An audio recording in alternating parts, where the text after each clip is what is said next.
I've said this for years, there's only two reasons why a property doesn't rent. The price is too high or there's something wrong with it.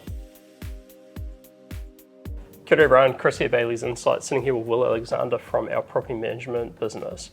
Just having a chat today about residential property management, some of the themes for 2025. So kia ora, Will. Yeah, thanks mate, good to be here and good to talk about what's going on in the market. There's been a lot of changes and it's been an interesting year, absolutely. Yeah, 100%. So, mate, you work across both residential and commercial. We're going to jump into residential today. Yep. And I guess for context, the last couple of years within the residential sort of rental sector, things have seemed quite tight. Historically been quite easy to get tenants. That's right. And then obviously we have the government pushing through various changes around residential tenancies and that type of stuff. But as we head into 2025, we've had a couple of changes, you know, things like migration patterns have changed quite a bit. Yes. So we thought it'd be a good point just to drop in, see what you're seeing on the ground from a property management perspective. Yeah, absolutely. It has changed a lot. And Yep. I would say 2024 has seen quite a big shift. We saw the sort of signs towards the end of 2023 where the market, I guess, where it has always been like quite a strong landlord market. Yep. Supply and demand has been an issue. That started shifting late last year, and throughout this year, 2024, we've definitely seen that swing much more in favour of the tenants. That's interesting. A tenant market, absolutely. And there's a number of factors. I think it's gradually got more and more difficult. The premium market is always between February, sort of early February and mid-April. That's Okay. premium So market. is it when most of the tenants kind of moving around and Yep. you might get a bit more, like I guess, liquidity in the market? Yeah, exactly. Transient sort of tenants, like the semesters, revolving around semesters with universities, that always drives a lot. And very similar this year, but after that market, sort of May through to now, it's really dropped off. It picked up a little bit in November again, but yeah, it's dropped off when I say that the number of inquiries per property has dropped. Yep. The average rents have increased since the beginning of the year. So looking at January through till now, it's increased by about 5%, just over 5%. So that's pretty consistent with like your long-term averages that you'd see in, for example, our residential investment report. And like when you say the number of inquiries has dropped down, so I presume at the moment, if you had a vacant residential property of reasonable quality, you'll still get a reasonable number of inquiries, but you might not get that huge flood that we would have seen like a year or two ago. Yeah, absolutely. Yeah. I've said this for years, there's only two reasons why a property doesn't rent. The price is too high or there's something wrong with it. Yep. And that whole something wrong with it piece is getting less and less because of all the regulations and compliance. Like healthy homes and exactly. I mean, that all has to be done by July next year. Yep. So it really comes down to price because most properties now in the rental market are compliant or very close to it. Yeah, okay. So that's like had the effect of, I guess, standardising or at least bringing the minimum quality up. So makes more properties generally rentable. And yeah, to your point, like price is really a core driver now. Absolutely. That's interesting. And that's the crux of the issue at the moment. So the inquiry we're getting is less, but it's often because people are still hanging on to the prices where they thought it should be. So yes, the market's shifted a little bit. It's not all doom and gloom. I mean, there has been growth, like I say, about 5%. The average days on market across Auckland, for example, is roughly 22. Okay. Yeah, so if you've got maybe a vacancy coming up, so tenants triggered 28 days notice, right? Exactly.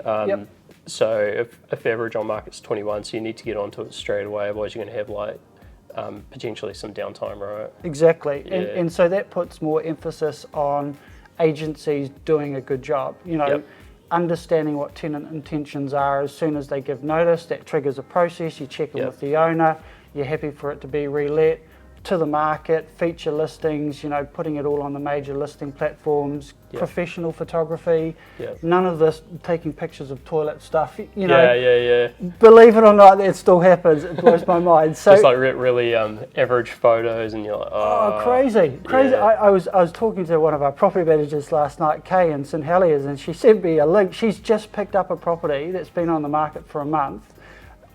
Toilet pictures, grainy, angled, market the property properly. And so anyway, we picked up that listing, but it's just an example of where in the current market you've got to get all that stuff right.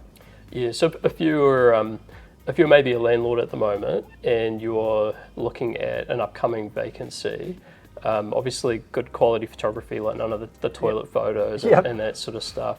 Are there any other things that you're seeing some of the smarter landlords and property managers get onto to, I guess, maximise their rental and just get good tenants in? Yeah, well, I guess vacancy is the enemy, and people lose money when properties are vacant. And if you're holding out for $10 a week at a property of $850, you lose 1 week. Yeah, that's a year and a half of makeup. So it's just understanding the numbers and putting it into perspective and being able to have those conversations with owners and say, look, let's reduce it by this much. We can always put it up again in the future, 12 months. It's that sort of stuff. It's making sure that investment is put into marketing. I mean, you're not talking thousands like sales. You're talking maybe, I guess, to have feature listings on major listing platforms, professional photography, maybe $500. Yeah, okay. Just to get enough to make sure the property's showcased really well. Exactly, right? Yeah. Exactly. It does make sense, because I guess the other thing is some of those assets, like if you've got professional photography, they may well be useful if you needed to release it in, in the next year or two as well, because it's still current enough that should be all good. Okay. I was looking at an interesting stat this morning before we caught up, and so 65% of tenants are 39 years or younger. So it's also understanding that, like, what sort of user experience do people in that demographic look for? And again, it's like the user experience. So all our listings, for example, they push a button to book into a viewing, and that's all seamless and easy. They've got viewings that are preset, so it's like open homes. So it's like a modern experience similar to what you get on some of your like online shopping and exactly that type of stuff. Yeah, just really slick. Or application button, they click that, it goes through the application process. So that again is all part of the technology we use and the strategy behind it. It's about understanding who are our users, end users, and how do we make that as simple as possible, so you've got no reason for them to drop out of the process because it's too hard. You just got to make it super slick. Like, can you print something and send us a piece of paper? Oh my God, mate, when was the last time I touched paper? Yeah, 100%. So it's all those little pieces. It's just understanding who are we working with, on average, where are the bottlenecks, where are the pinch points, how do we remove those, all that sort of stuff. So in these type of markets, you get through it by just improving and being good at what you do. Yeah, look, that makes heaps of sense.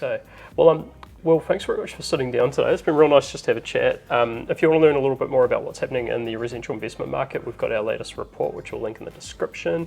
And otherwise, feel welcome to reach out to Will and the crew from Bayleys Property Management Services, and I'm sure they'd be super happy to chat and just bounce some ideas around for your property. So, cheers, thanks, Will. Chris. Yeah, sweet. And we'll see you next time. Ciao.